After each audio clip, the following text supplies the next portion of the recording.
नमस्कार, मैं हूं आपका दोस्त और होस्ट सुनील और आप देख रहे हैं द बम्बाट। बात करने वाले हैं आज हमें मोस्टली ये सुनने को मिलता है कि जो प्रेम प्रसंग होता है वो महिला और पुरुष में होता है, इंसान में होता है। आज उसके ओपोजिट बात करने वाले हैं कि जो एकमात्र नदी है उसका भी कभी प्रेम प्रसंग था। उस प्रेम प्रसंग में उसे धोखा मिलने के बाद वह सभी नदियों के ओपोजिट दिशा में बहती है, उल्टी दिशा में बहती है। बात करने वाले हैं आज उसी नदी के बारे में, तो आप वीडियो के लास्ट तक बने रहिए। वह नदी जिसका कभी विवाह नहीं हुआ, अकेली जो बहती है उल्टी दिशा में, जाने कहानी। भारत में नदियों को देवी और माँ के रूप में माना जाता है और उनकी पूजा की जाती है। नदियों से लोगों की धार्मिक आस्थाएं जुड़ी हुई है। प्रचलित मान्यताओं के अनुसार गंगा नदी को सबसे पवित्र नदी माना जाता है और उसे देवी गंगा कहा जाता है। देश में अधिकांश नदियों को महिला रूप में ही दर्शाया गया है। केवल ब्रह्मपुत्र नदी एकमात्र अपवाद है जिसे पुरुष माना जाता है। भारत में लगभग 400 नदियों का जाल है, लेकिन उल्टी दिशा में बहने वाली नदी केवल एक, वह है नर्मदा नदी। प्रेम, विश्वासघात और अकेलापन के कारण है। इसका मतलब यह है कि यहाँ एक से ज़्यादातर नदियाँ पश्चिम दिशा से पूर्व दिशा की ओर बहती है और उनका समापन बंगाल की खाड़ी में होता है।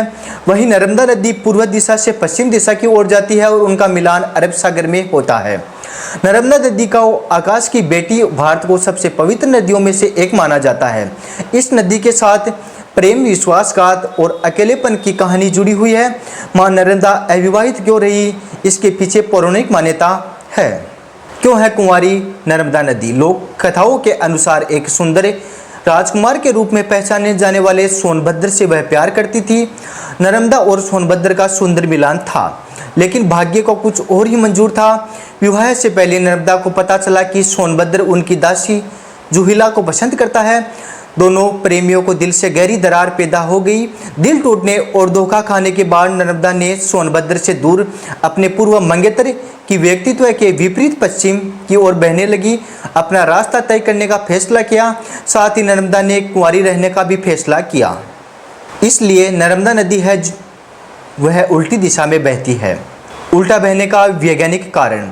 वैज्ञानिकों का कहना है कि नर्मदा नदी के उल्टे बहने की वजह रिफ्ट वैली है, जिसका मतलब यह है कि नदी के प्रवाह के लिए उसका ढलान बनता है। उल्टी दिशा में वह जिस ओर नदी का ढलान होता है उसी दिशा का प्रवाह होता है।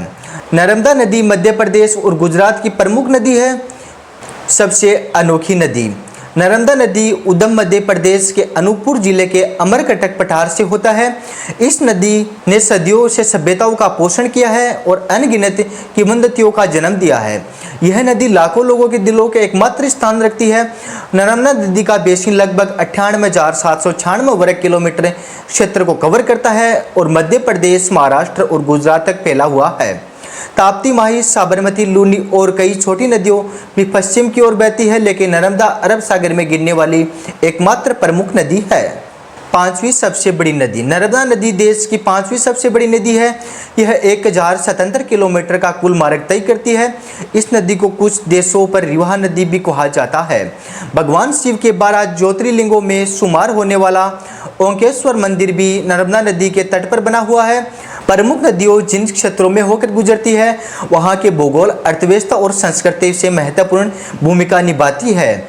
यही भूमिका नर्मदा नदी निभाती है। धन्यवाद दोस्तों, आज के लिए इतना ही। मिलेंगे एक बड़ी खबर के साथ, एक बड़ी अपडेट के साथ। तब तक के लिए धन्यवाद। आप देखते रहिए द बम्बाट। यदि आप हमारे चैनल में नए हैं तो चैनल को सब्सक्राइब जरूर करें और वीडियो को ज़्यादा से ज़्यादा शेयर करें। सुझाव के लिए आप हमें कमेंट बॉक्स में ज़रूर बताइए। मिलेंगे एक बड़ी खबर के साथ, एक बड़ी न्यूज़ के साथ, एक बड़ी अपडेट के साथ। तब तक के लिए धन्यवाद।